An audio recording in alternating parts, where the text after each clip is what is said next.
All right, so trying again. My name's Melanie Schlotterbeck, and I am a high school friend of Shannon's. I want to welcome you to this celebration of life for Shannon. The diversity of faces here represent the diversity of friends and family in Shannon's life, so I want to thank you all for coming. And before I start, I also want to let you know that we're recording this for her family that was not able to be here, as well as friends. We have what feels like the plague going around the area, and so most of those folks stayed at home today. So we appreciate that, so that we're not contaminating everything, but wanted to make sure that everyone knew that there were a lot of people that RSVP'd but had a sick family member. They were sick themselves. So know that they will get a chance to see this as well. I also have pages in the back for condolences. If you would like to sign it, we would appreciate it. A booklet is going to be put together for both children and her family, so we'll make sure that everyone gets to see what was said. I would also like to say that her family mostly is, I think, over in this area, so thank you all for coming. Her son, Dwayne, is here as well. And many of us who knew Shannon from Brea really felt the need to come together to celebrate her life. There were quite a few of us that had conversations on Facebook, and I just want to kind of acknowledge the team that pulled together over the holidays to put this together. So I'll start with SueAnn Cross, Jeanette Prickett, Jennifer Schlotterbeck Swann, Courtney Peterson, and Christina Ronquillo Estrada. So this gathering came about because of our mutual need to say goodbye to our dear friend. Today is ultimately meant to celebrate Shannon's life and an opportunity to come together and a chance to remember. Inside the program is the 23rd Psalm. So if you would open that up, we can read it together.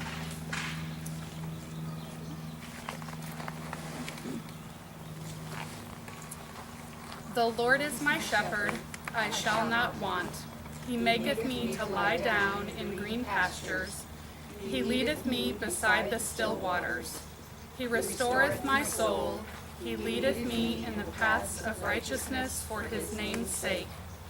Yea, though I walk through the valley of the shadow of death, I will fear no evil, for thou art with me. Thy rod and thy staff, they comfort me. Thou preparest a table before me in the presence of mine enemies. Thou anointest my head with oil, my cup runneth over. Surely goodness and mercy shall follow me all of the days of my life, and I will dwell in the house of the Lord forever.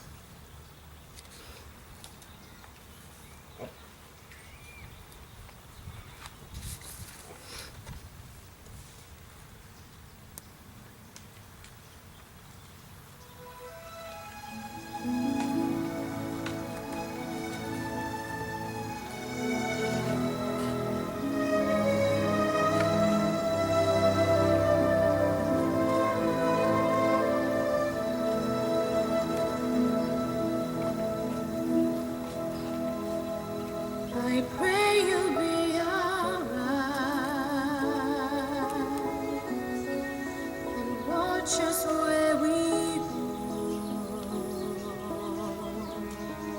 and tell us to be wise in times when we don't know. Let this be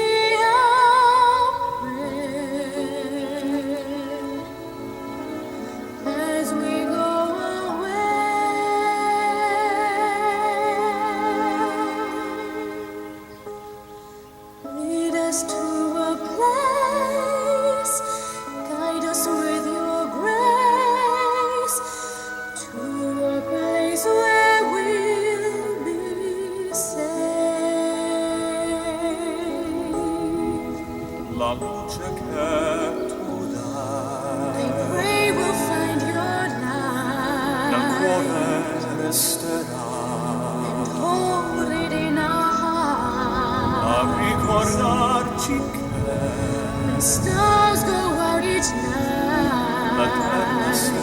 la nella mia preghiera quanta fede c'è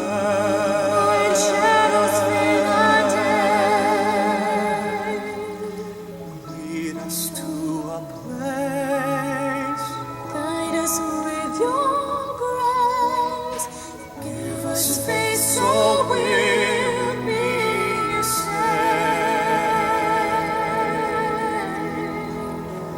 Sogniamo il mondo senza più violenza, un mondo di giustizia e di speranza, ognuno viva con vicino, simbolo di pace, di fraternità.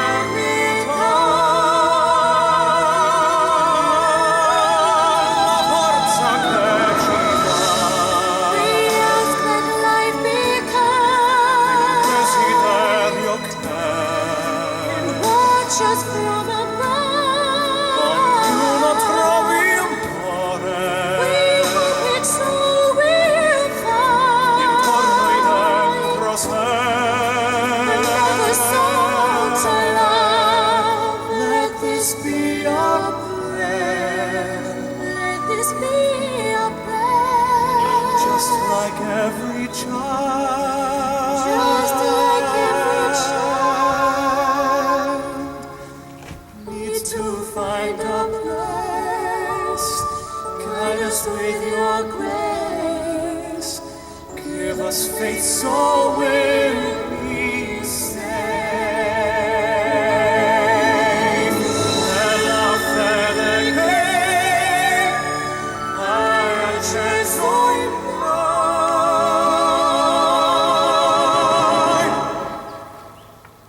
sento che ci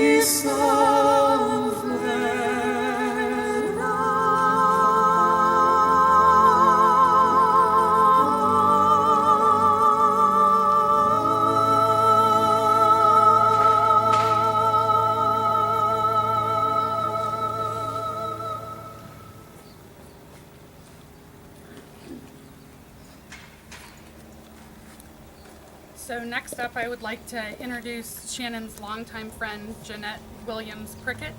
She will give an overview of Shannon's life.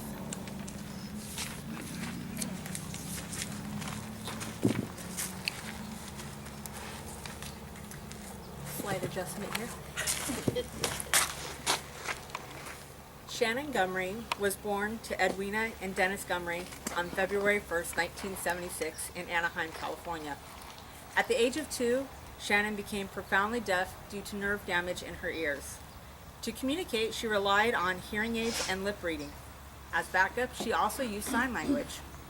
Her mother later married Charles Chuck Curnow, and the family expanded. Alicia Ray Curnow is Shannon's half-sister. At the age of 2.5, Shannon attended Jersey Avenue Elementary School in Santa Fe Springs. It was a school for the deaf.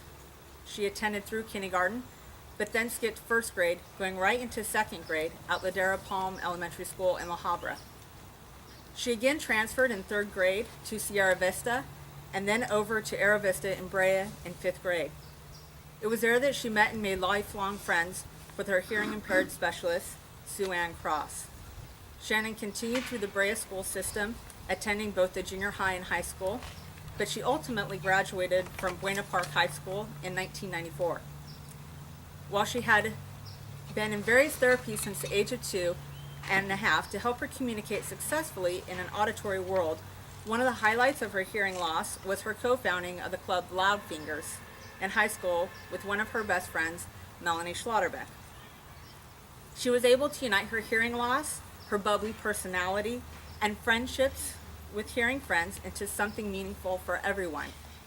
In this club, she and Melanie taught other students how to sign through songs.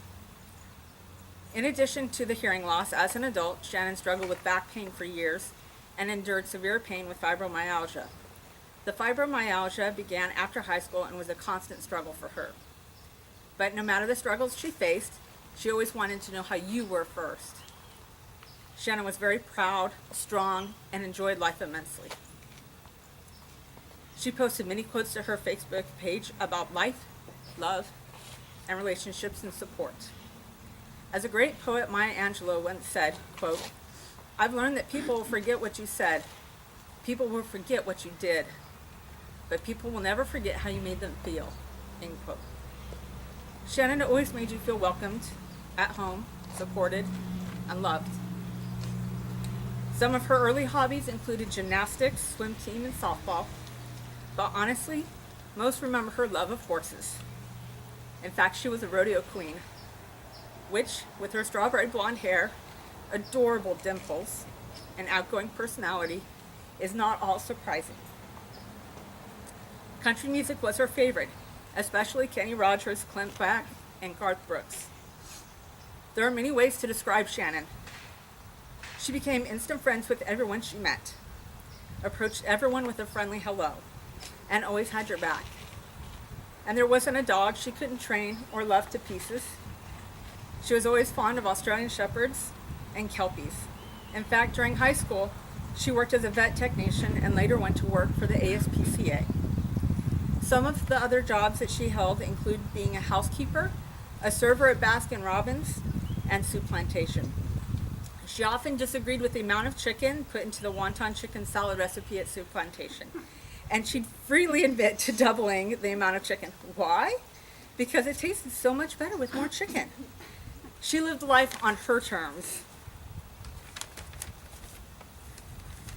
Throughout her life, Shannon lived all over California, including Brea, Bakersfield, Glenville, Weldon, Walker Basin, and Joshua Tree.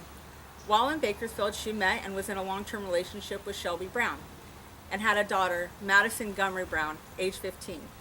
Her son, Dwayne, age 8, was born while married to Casey McCullar. She also moved to Virginia when Casey was stationed there. Madison was her angel girl, and Dwayne was her monkey boy. Even with all these moves, she always felt most at home at Grandpa's ranch in Glenville.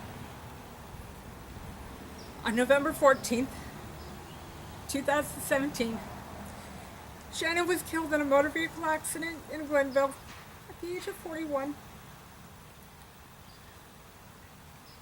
Her ashes were scattered at her grandpa's ranch in a small ceremony with family. Thank you to Shannon for showing the world how to be compassionate, resourceful, and humble. As Ralph Waldo Emerson once said, quote, "To be yourself in a world that is constantly trying to make something else is the greatest accomplishment," end quote. Shannon, you were always you, and I thank you for that. You blessed all of our lives with your sweet spirit.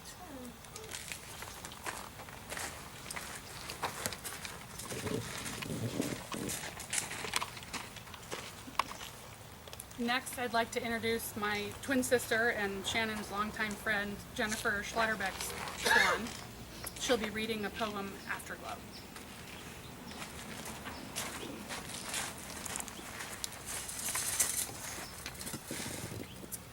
I'd like the memory of me to be a happy one. I'd like to leave an afterglow of smiles when life is done. I'd like to leave an echo of whispering softly down the ways, of happy times and laughing times and bright and sunny days.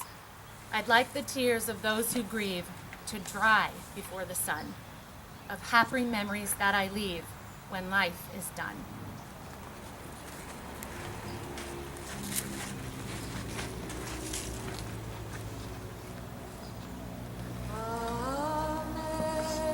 Amazing grace, how sweet the sound that saved a wretch like me.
would like to introduce Shannon's aunt, Pamela Fleming, for the first eulogy.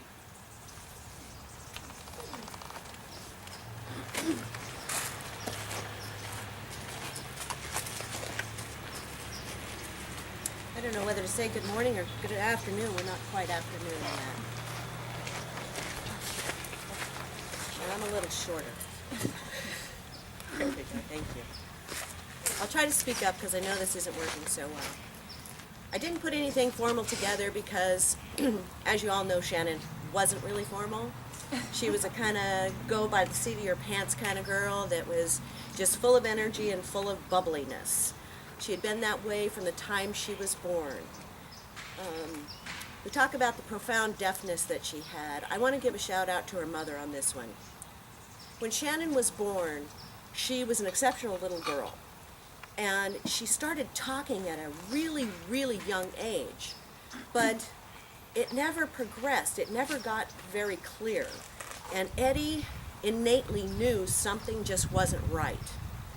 And Eddie just fought for that little girl and kept saying, something's wrong, something's wrong. She's really advanced, but she's not getting clearer, and she would argue with doctors and push things until they finally were able to find out that she was deaf.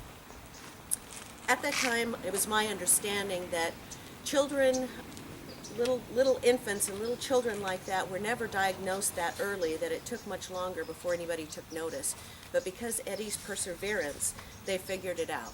And Eddie championed that little girl to find the right resources for her to blossom into a part of society. She wasn't on the outside of society. She was able to fit into the hearing world like no one else.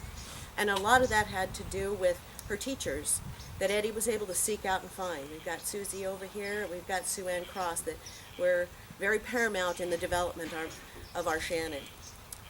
Now, keeping in mind, those things were great in of itself, but Shannon was stubborn. My God, that girl was stubborn. You know, she had her own way to do things, and by goodness, she was going to do them her own way. And one of the prime examples of that was when she graduated high school. She had a job and all that. She went out and bought a truck, all by herself. She went to the dealership and bought a truck. Well, of course, back in those days, you know, a young girl coming in, especially one with a hearing problem, they're going to take advantage of. Well, they definitely took advantage of it. And she came back with that truck and was so proud and drove up and showed her grandma and her grandpa, and Papa said, "What'd you pay for that truck?" She says, "I don't know, but this is my payment." And immediately he went to work looking at that, drove her back down to that dealership and fought on her behalf and renegotiated that deal to make sure she got a good deal and wasn't taken advantage of. And again, that's Shannon. She's a take the bulls by the horn kind of girl. Well, shortly after graduation, she moved up to the ranch with my mom and my dad. And she was living the heyday. She loved her horses. She was on a ranch environment and really enjoyed that. She decided to run for rodeo queen. Well, the rodeo queen had many components to it. Some of it was horsemanship, some of it was personality, but a big part of it was selling tickets. If you could sell the most tickets, you were going to be the rodeo queen. And by goodness, my dad said, we're going to sell the most tickets. We're going to find a way, and we're going to go around and get everybody to buy tickets. So everybody bought tickets. Shannon became the rodeo queen. Incidentally, she was darn good on that horse, too, better than the other girls as well. So she got her rodeo queen, she had her crown, she had to get up and give a speech. Well, in typical Shannon fashion, she took it down to her heart. And she was telling the crowd, she says, "This might sound kind of weird to you." She said, "But I just like the way a horse feels between my legs." She brought the house down, everybody was cracking up, but she couldn't understand why they were laughing because it was very serious to her. She felt that animal. That animal became a part of her when she was on that animal. So Shannon grew up and she had a passion and a love for people and a passion and love for animals. Then her life moves on and she meets a guy. Young guy. That's the other thing. Shannon had a passion for younger men, as Casey can attest. And Shelby was substantially younger. He was 17 when they met, and I think Shannon was 24, 25. Well, with that came along Madison, this beautiful little girl. Well, as you can be aware, you know, that the family was a little concerned that here's our deaf family member going to have a baby. Is she going to be able to hear this baby? How are we going to make this work? So she went into labor. I got the phone call, living down here in Orange County. Dad calls me, she's in labor, you better get up here. I don't know what to do. And the next phone call I get is, oh my God, she's screaming. She's got everybody's worried about her. It's like her limbs are coming off, she's screaming. Well, as we know, when you lose a sense, one of your senses, your other senses are heightened by that. So her sense of sight was very keen, her sense of touch, her sense of taste. But her sense of pain is also very acute. She didn't handle pain very well. So by the time I get there, the baby's been born and everything's back to being normal, and she stays in the hospital overnight. Well, I stayed with Shelby and Casey, Shelby and Shannon, not Casey, that came later, to make sure that we were going to be able to hear this baby. So she's in her master bedroom. I bunk out on the floor next to the crib of the baby. All of a sudden, Shannon comes running in, and I wake up. I said, what? She goes, it's the baby. And the baby was just making little tiny squeals. That girl could hear that baby. I didn't even hear the baby. I'm a very light sleeper. I did not hear that baby. Shannon heard that baby.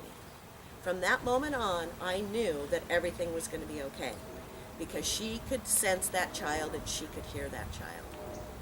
Shannon was an incredible mother. She loved deeply, as all of you know here, because she loved each and every one of you that are sitting here. And that little girl was everything to her. And she was a beautiful little girl and smart. She was very smart. The thing that Shannon really wanted to instill in her children was that of kindness, of having proper manners, and being good to the world. She did that. So unfortunately, things didn't work out with her and Shelby, and mainly that was due to their age. They were too young. And Shelby was, in the prime of his life. He didn't have much growing up, and suddenly he had this family, and he still wanted to do things, so it didn't work out. They moved on, but they co-parented that little girl. Next came into her life is Casey. Casey's a Marine. He's a tough guy. Shannon loves tough guys. Again, he's a lot younger. And they get married, and along comes Dwayne. Well, we all know how Shannon feels about little boys. Boys in general, whether it's the New Kids on the Block or Backstreet Boys. Oh my God, that's every day it was a different boy band that she was in love with. That's our Shannon. But that Dwayne melted her heart. And she taught him to be a young man. As you'll notice, if you met him, did he reach his hand out and said, nice to meet you? And then the next thing he'll say is, my mommy taught me that. I go anywhere with him, and he opens up the door for me, and he looks at me and he goes, my mommy taught me that. The other thing I'll tell you is, Dwayne misses his mom. We all miss his mom. She's a wonderful person. She really was, in so many ways. Her life took a different turn later in her life, and it became very difficult for her. And that is very unfortunate, and that brought us to the point where we were in November. In November, she was coming home, and there was a single car accident. The driver supposedly fell asleep, went off the road. She took the brunt of the hit and was killed. The odd thing is Shannon was 41 years old. Shannon's father, Dennis, died on the mountain at 41 years old. Shannon was 16 at the time. Madison Shannon's daughter, was just turning 15. Tragedy all the way around, but what she left us her legacy is her two beautiful children, which she loved beyond the moon and back. That girl would do anything for her kids if it was in her control. So we're thankful for her for giving us these kids to be in our lives so that we can carry on. You'll also notice this beautiful little dog over here. This was Shannon's dog. His name is Cinch. Cinch was in the accident with Shannon, and he ran off. Later that night, somebody found him and gave us a call and said, we think this might be Shannon's dog. I picked him up, and brought him home, and Casey immediately said, we'll take him for Dwayne. So we got him checked out at the vet, and then when we met up, this is now Dwayne's dog, and I'm sure that that's a big comfort to both him and the dog.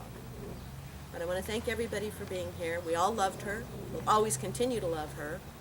And let's make this happy for her, because she hated being sad, she hated crying, she hated all that. She wanted everything to be happy. So let's all be happy for her today. Thank you.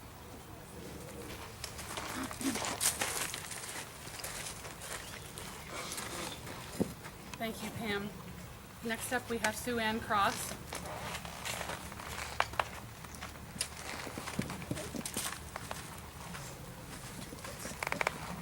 I'll try to talk loud so I don't spread my germs. I'm one of those. But it was too important to be here. Not, you know what I mean. Where do you begin in summarizing a friend's whole life, whether it was long or short on this earth? I had the good fortune of meeting Shannon when she was in elementary school at Ara Vista in Brea. I was her hearing impaired specialist, and boy, did I love it. I loved my job, and I loved Shannon, and I loved my coworker, who's Susie. From the moment I met this strawberry blonde little girl, I looked forward to every time we had a lesson together, which was every week. So every week